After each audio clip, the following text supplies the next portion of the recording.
Mithila recording studio Ludhiana.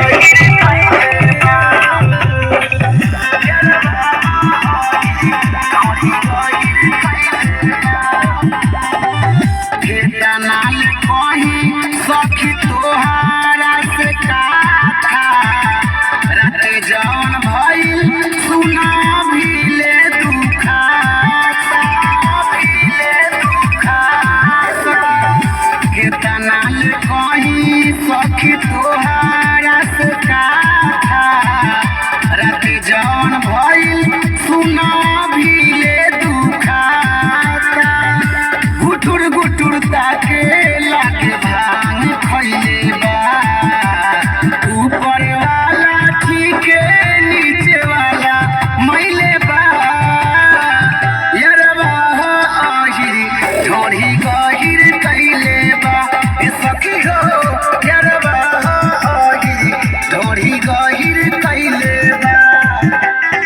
Mithila recording studio Ludhiana.